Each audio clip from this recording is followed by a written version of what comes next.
I am, as Erin said, Rebecca Roberts. I have the great good luck to have been born into an astounding matriarchal family.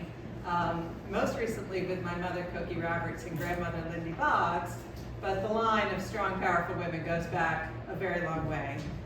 And when you come from a family like mine, sometimes the nicest picture of the three of you is a screenshot from C-SPAN. I found this online. We were all speaking together at the Texas Conference of Women one year. And you can see I'm a little bit of an outlier with the height and the brown eyes. Can we make that bigger? I think. No, that's fine. We each get bigger, yes. We grow larger every generation. My sons are huge. But the three of us shared so much. We had the same laugh, the same alto singing voice, the same devotion to family, the same feminism, the same talent for making and keeping lifelong female friends, the same fascination with American history, and the same spirit of lifting people up and wanting the people around you to feel good about being around you, which is probably my favorite legacy from these women. I still hear their voices in my head every damn day. And then another thing we share is Washington. And Washington has always sort of been a minor character in my family's story, certainly starting from my grandmother. But it is only the case that Washington became our home purely because of politics.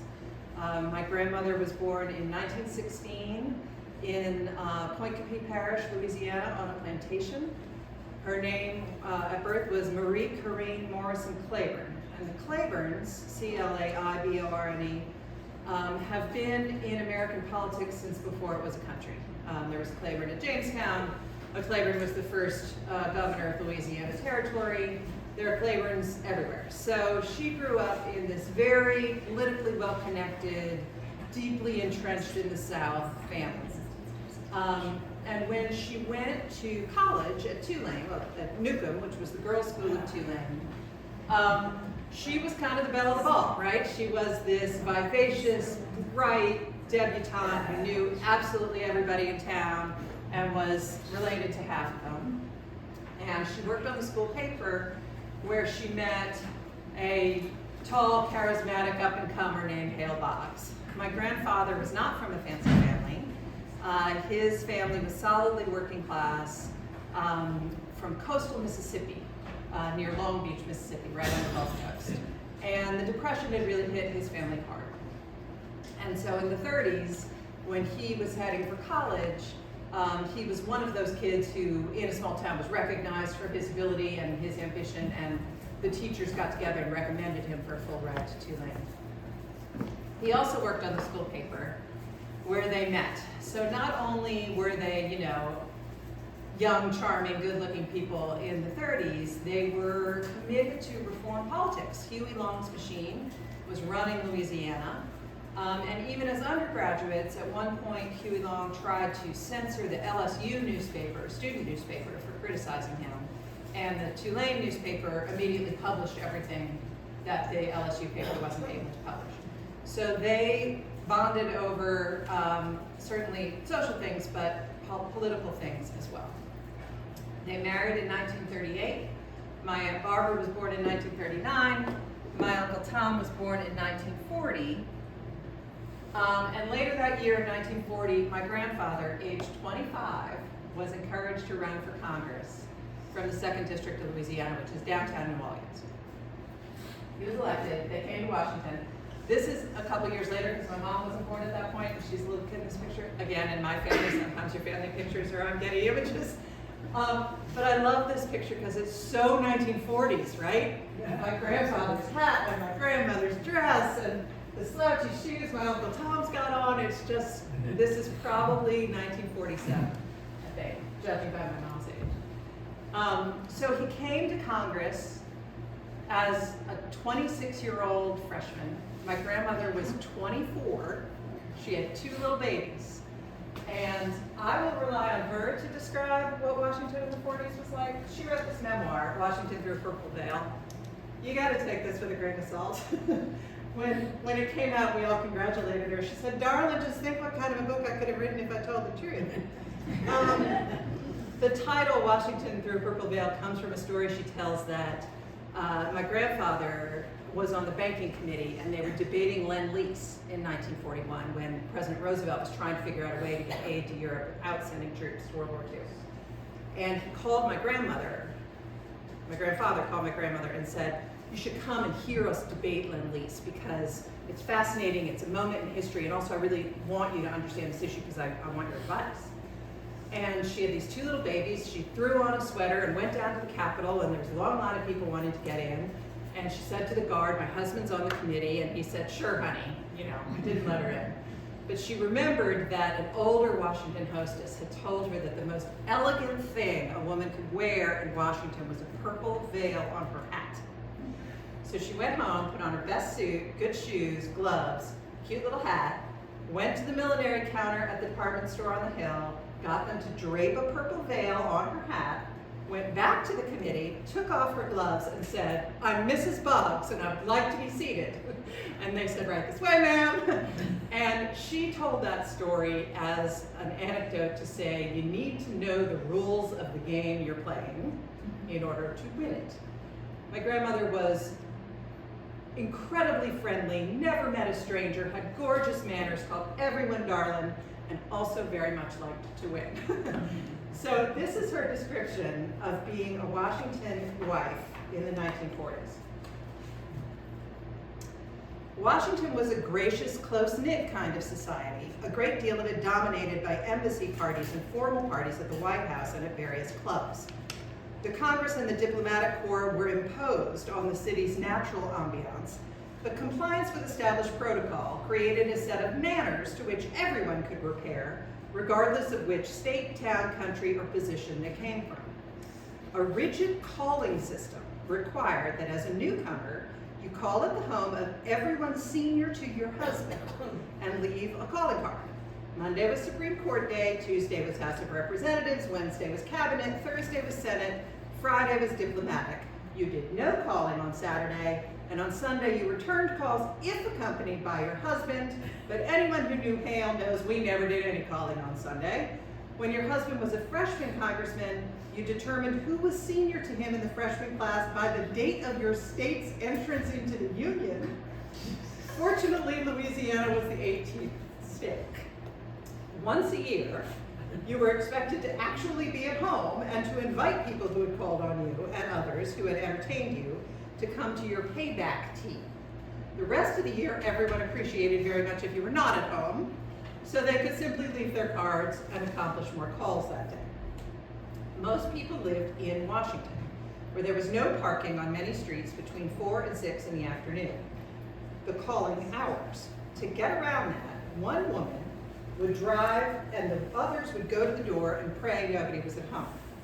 If you did happen to physically be in the house, you could still say you were not at home to the callers. My part-time housekeeper, who was completely honest and wouldn't even tell white lies, had a difficult time being persuaded that I could be physically present and still not be at home. Lady Bird Johnson, Pauline Gore, and Nancy Kefauver were the young congressional wives who first came to see me, the first to pay an official call. They weren't required to come protocol-wise, but they did, and we became close friends from that day forward. This is actually Lady Bird Johnson's copy of my grandmother's book. After she died, her daughter sent it back to me. Very sweet gesture. Washington imposed other social rules as well, which were taught quickly to new wives by the senior members of the Congressional Club. Dinner party guests were seated according to rank to the right and left of the hosts. In this way, you knew at a glance how important everyone was or how relatively unimportant. You couldn't leave a formal social event until everyone who outranked you had left, which made this young wife long for the old folks to make a hasty departure so I could go home to my babies. The white glove question formed the big social test, whether to keep on both gloves, remove one, or remove both of them when going down a receiving line.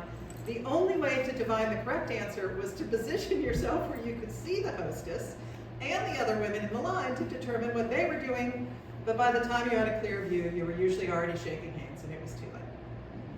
She goes on to say that people had to plan their parties 6 or 7 months in advance because the waiters union limited their membership to 400 members so that they'd always have work because of the off-season congressional season. They didn't want a whole lot of people who didn't have enough work.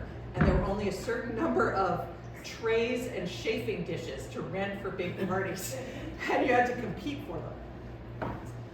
So that was the world my very young grandmother walked into. But my grandmother, as I said, had all the social graces in the world and totally made it work for her, except then in 1942, my grandfather lost his seat.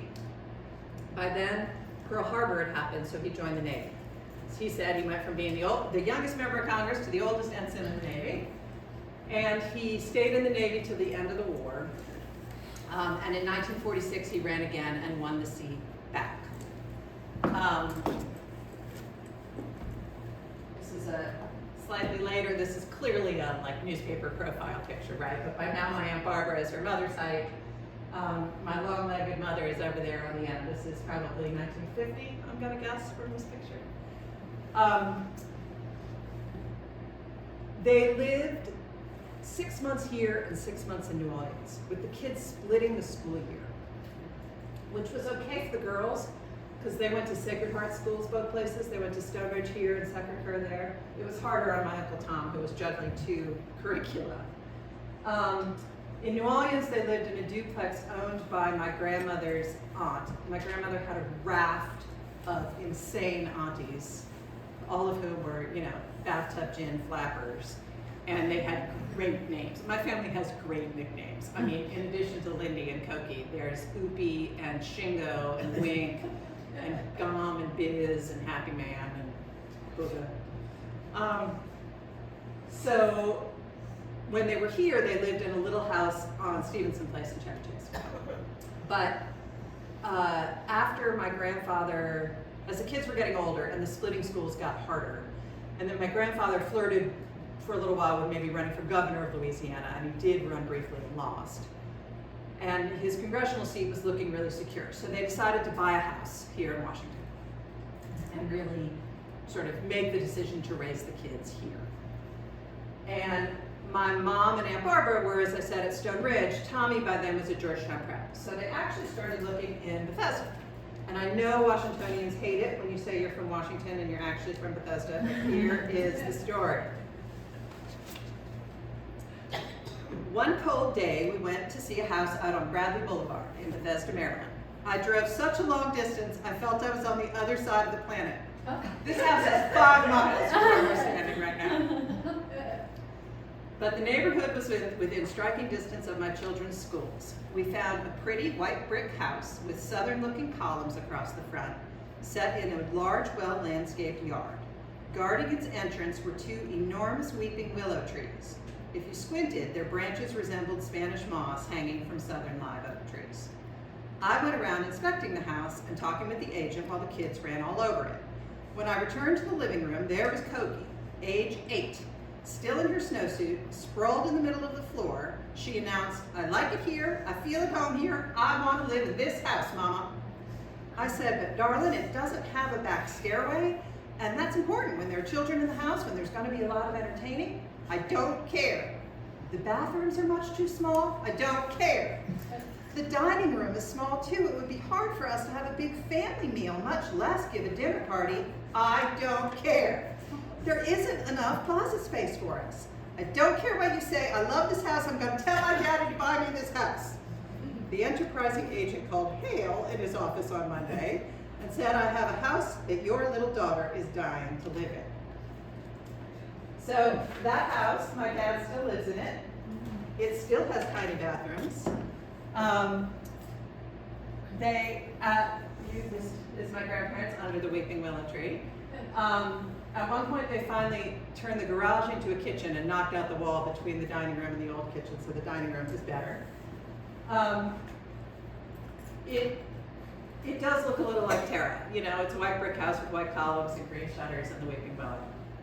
And my grandparents became known for their elaborate garden parties.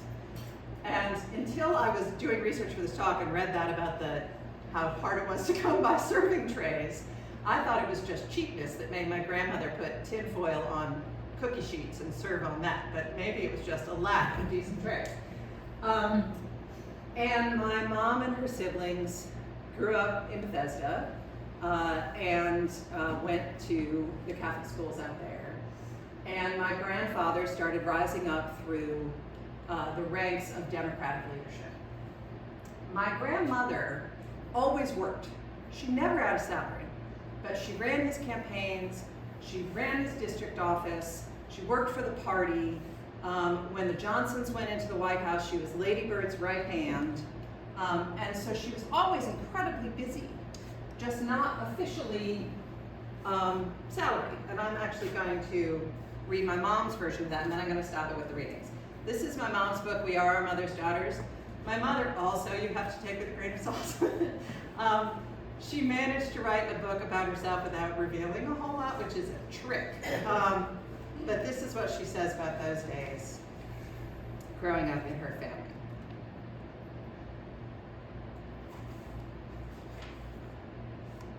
Mama could always be counted on to come through.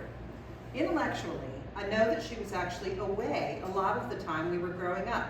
She was off campaigning for Daddy or accompanying him on some official trip. She always worked for him, for the party, for the community. Even so, as I resurrect those childhood pictures in my memory, they all include Mama. To me, she was the most beautiful woman on earth, and she seemed a constant presence. When I was little, I used to fake being sick so I could stay home and play with her. She knew what I was doing, but she never let on. Now I realize how many cancellations and rearrangements must have followed in the wake of my announcement that I didn't quite feel up to going to school that day. An aside, by the way, I also used to pull this trick with my grandmother, and my grandmother would plead to my mother that I should skip school because you have to let the other children catch up. Says, on the rare occasions when I was really sick, Mama would do something special, like make dog clothes with me or whip up a bowl of my favorite dessert, floating island, a custard with islands of meringue floating on top. I'm a much more diligent cook than my mother ever was, but to this day, I will not make something as time-consuming as floating island. Mama was always able to do 6 things at once, so we and everyone else asked her to do everything. She had such incredible patience. She made all the curtains in the house, most of them complicated silk draperies with linings. Keep in mind this was a woman who worked. For the den, she chose a chintz hunting scene and carefully cut and sewed it so the hands, horses' heads, dogs' tails, and whips connected exactly from one panel to the next when the curtains were closed. Not only would I never have the skill to do that, I would have killed myself or someone else as I became completely exasperated in the effort. When we saw the demands she placed on herself, there was no need for her to tell us that we were expected to live up to certain standards as well, and we never wanted to disappoint her. So I got a double dose of that from my grandmother and my mother. But I have to tell you, they were also we were all each other's biggest fans. The amount of cheerleading going on among the generations was pretty great. So when my mom went to college, she chose Wellesley, which was a little bit of an outlier. Everyone else had gone to a Catholic school or a school nearby or both. And family legend has it that my grandmother wailed that she was sending her baby to a Yankee Protestant Republican school. My mother went to Wellesley, again, a beautiful, brilliant, socially connected debutante, knew everybody, met an up-and-coming young man who worked for the school newspaper. My dad was at Harvard writing for the Crimson. The similarities, they were also both very involved in student politics, big fans of Kennedy, it was the early 60s. Similarities in there, because my dad is Jewish. My grandparents, these grandparents, my Boggs grandparents were fine with that. My dad's parents were much more hesitant. They were very, even though they were never particularly devout, they were very uncomfortable with him marrying someone who wasn't Jewish. And the whole Boggs scene, the Congress and the Washington and the parties and the debuts was just so alien to them, these like intellectual socialist Jews in New Jersey, that they just were deeply uncomfortable with the whole thing. And it took my dad's twin brother going to them and saying, don't make him choose, because he's going to choose her. And he should choose her because she's perfect for him. And if you force him to choose, you're hurting your own feelings and destroying your own family. They want to welcome you into their lives. And if they can't, that's on you. So my dad's parents kind of got over themselves and went to go meet my mom's parents, who of course welcomed them and made them feel like they had been friends forever and made it all smooth and easy. And my two grandmothers, who both lived well into their 90s, remained friends throughout their long lives. But because my dad wasn't baptized, they couldn't get married in a church, so they got married at the house in Raleigh Boulevard. My mom was 22. It was 1966. That dress has like bell sleeves. It is a 60s artifact. I looked at it very briefly when I got married, and not only am I like 4 inches and 25 pounds bigger than my mom, but it also was just so 1966, I couldn't do it. I did wear the veil though. My mom, in the 2 years between when they graduated from college and when they got married, worked for It's Academic, recruiting kids to be on the game show and planning the TV tapings of the show. Then my dad was writing for the New York Times, and he had been here clerking for James Resnick, but when they got married, he was transferred to the city desk in New York. So they moved to New York. My brother was born there. And my mom was kind of caught in between generations, even though she had had this example of a working mother, it wasn't quite the same thing as pursuing a profession. And she had been raised in the 50s around a lot of messages about the importance of raising a family and being home. And second wave feminism hadn't really kicked in yet. But she really wanted to work, and she was good at it, and she was going a little bit crazy not working. So while they were in New York, she did some freelance writing. She worked for a newsletter that was like a business-to-business thing. But my dad's job was always more important. First of all, he wrote for the big, prestigious New York Times, but also he was the man, and she, it just never was a question. In fact, there's a great family legend. My poor dad, this is such a terrible story. So they're young, they've got a baby, they live on the west side of Manhattan. And they're at a party, and they're talking about where they live, and my dad says, to commute to the Times at Times Square, living on the west side makes all the sense in the world. If I worked at like the Esquire building, maybe the east side would make sense. And my mom says, I work in the Esquire building. He had no idea. And then in 1968, when my brother was a baby, they got transferred to LA. The Times wanted someone young, my dad was 26, to cover the youth movement and the Summer of Love and the whole West Coast, late 60s, early 70s. I think this picture is probably around 72 because I look like I'm about 2 years old. I love this picture for so many reasons, mainly what my brother is wearing. My brother is now the chancellor of the University of North Carolina, and I'm tempted to send this picture to the Board of Governors. Also, my grandmother is younger than I am now in this picture. Also, my dad's hair. There's just so much about it that I love. Later this year, 1972, my grandfather Hale, who was majority leader by that time, went to Alaska to help campaign for a congressman named Nick Begich. And they went up in a little Cessna plane, 4 of them, Hale, Congressman Begich's aide, Russell Brown, and pilot Don Jones, and the plane disappeared and was never found. No wreckage, no bodies, nothing. There was a huge search for them. Meg and I were just talking about this. The Coast Guard came out in such force, and the search was so extensive that they actually ended up redrawing the map of the coastline of Alaska with what they mapped in those days, but they never found anything of that plane. My grandfather was reelected in absentia a couple of weeks later, but by early 73, he was declared dead. The obvious person to run for that seat was my grandmother. Nobody knew that district better than Lindy. Nobody knew the voters or the issues better than Lindy. But actually being the person in Congress was stepping into the spotlight in a way that was not easy for her. Behind the scenes had been what she had been raised to be. And also her whole brand was making everything nice for everybody, right? She smoothed whatever feathers my grandfather ruffled. And as her daughter Barbara said, there's no maybe button in Congress. You've got to pick a side. So she hesitated, but it was very clear that it was the best thing for her, for the district, for the Congress. And so she ran in a special election in 1973 and was elected. Was elected many, many more times. Here she is with President Nixon. often by like 80% of the vote. And she grew in confidence and in power. There's a story, she was also on the banking committee, and when they were debating the Equal Credit Act, which the language said that credit could not be denied on account of race or religion, Lindy went into a back room, put in a little carrot and added, or sex or marital status, made a bunch of copies of the bill, handed it back to the committee and said, darlings, I know this committee so well. I know you all wanted to do the same thing. I am certain leaving out sex and marital status was just an oversight, and I'm so happy to remind you of that.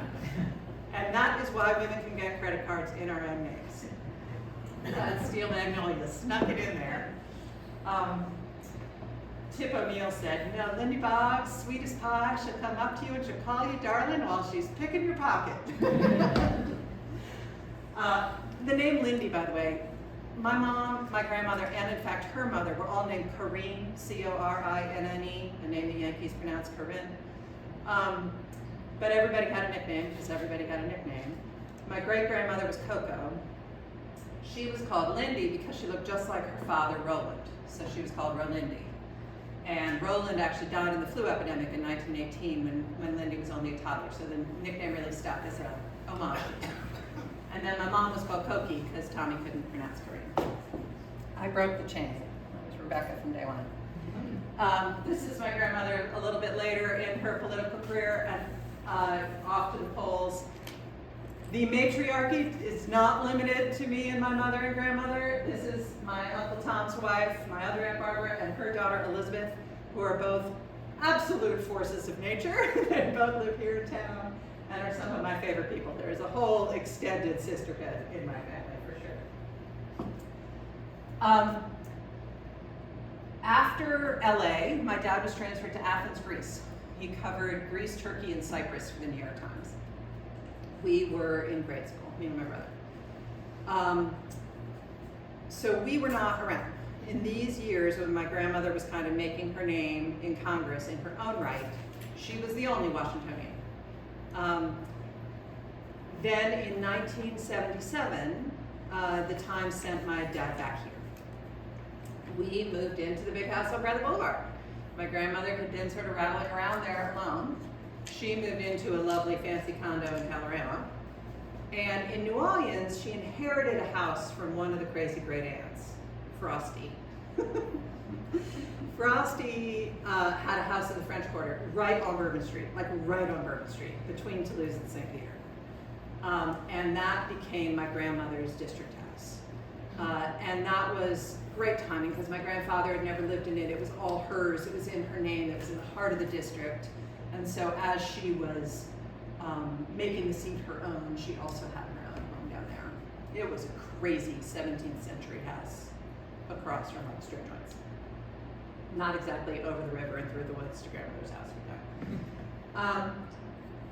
In 77, when we came back, we moved into that house, and my mom had done some radio work for CBS while we lived in Greece, especially when there was a military coup in Athens. And my parents realized pretty quickly that both financially and psychologically, my mom really needed to work. My brother and I were old enough to be in school full time, and my dad was in the New York Times bureau, and he was talking with a new colleague, Judith Miller, and he said, you know, my wife needs a job. I don't even know where to tell her to look. And Judith Miller said, you know, with her experience, she should look at National Public Radio. And my dad said, what's National Public Radio?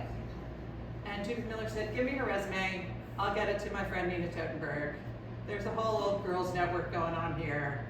We'll make this happen. And that's how my mom joined NPR. How 70s is this picture, by the way? There's Linda Wertheimer in the middle in her granny dress and bun. And these women and Susan Stamberg, the so-called founding mothers of NPR, were as close as women friends can be. We lost Susan last year, but Linda and Nina are still dear friends of mine. I see them all the time. I'm the executor of Linda's will. Like, we are still very much in each other's lives. And Susan was the anchor, so she kind of had a desk away from these three, that these three, since they were all beat reporters, Nina Totenberg covering the courts, and Linda and Mom covering the Congress, they sat all together in the office. And the men in the office called it the fallopian jungle. They recreated this picture years later because they were all still good friends. So 70s going into the 80s, my grandmother is getting more confident in Congress. She was never really involved in leadership, but did a lot of breaking of glass ceilings. The only room in the Capitol named after a woman is named after my grandmother. My mother started to become better known. My father was still writing for the New York Times. My brother and I were in school in Bethesda. And this was a time when all three of us, me, my mom, and my grandmother, were all in Washington together. And keeping each other company in a lot of things. My grandmother especially would pull whatever grandchild was available in to be her date to things, which happened quite a lot. So we all learned congressional protocol very young because we'd be sitting next to my grandmother, you know, at the State of the Union or whatever, because she thought it was much more interesting to have a teenage grandchild be her date than some beau, although she did have plenty of beau as well. I went to Princeton for college. My Aunt Barbara, my mother's sister, who was also very much part of this matriarchy, was the mayor of the town of Princeton. And I loved her. She was my Auntie May. She also had 3 sons, so she was pretty eager for me to come to town. She had lost an eye to ocular cancer, and because she was who she was, she had like a closet full of eye patches that matched every outfit. And some were monogrammed, and some were sequined, and one had a peacock feather, and it was a whole thing. And I was delighted to be in college in the town with my Auntie Barbara. My sophomore year, her cancer metastasized, and it was terminal. And my grandmother decided to quit Congress.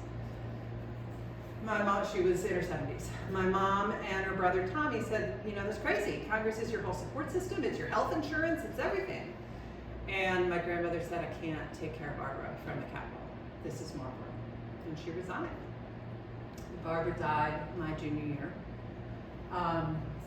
And my grandmother pretty much went back to New Orleans. She really didn't want to be seen as one of those ex-members who hangs around town when they're out of office. So she was back in New Orleans. I was grown and out of the house. Now the only Washington woman was Mom. And Mom was getting to be kind of a big deal. People ask me how it was growing up with a famous mother, and I didn't really. She didn't join the Brinkley Show on Sunday mornings until late in my high school years. And she didn't start co-hosting it with Sam Donaldson until I was in college.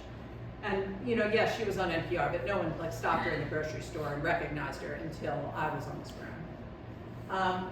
But her star was totally on the rise because she was really, really good at her job. I mean, so smart, so prepared, so charismatic on camera, so beautiful. And she started to eclipse my dad professionally. They were both still covering Congress, but she was more famous and making more money, and my dad has evolved enough to be totally cool with that. But they weathered those times. And eventually I also met my up-and-coming young man, and I also got married in the house in Bradley Boulevard.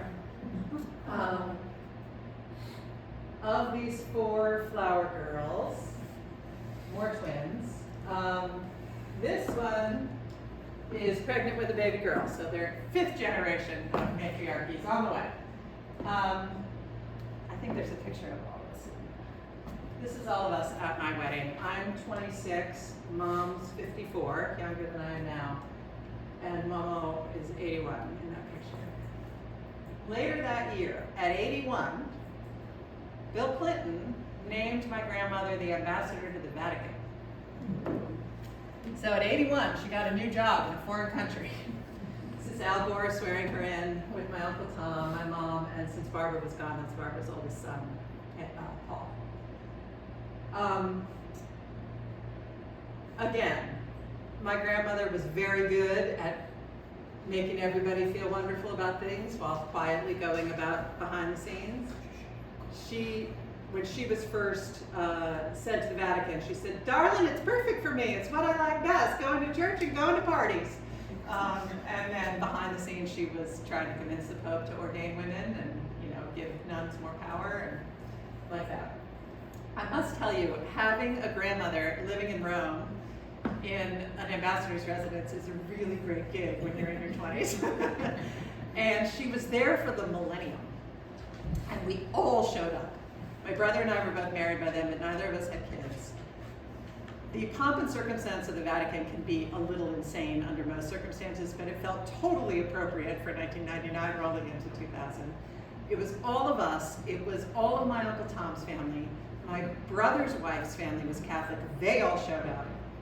The only people in this whole magical mystery tour who had not been raised with any kind of Catholic education or regular attendance at Mass were my husband, the WASP, my dad, the Jew, and my brother's wife's brother's girlfriend, who was also Jewish.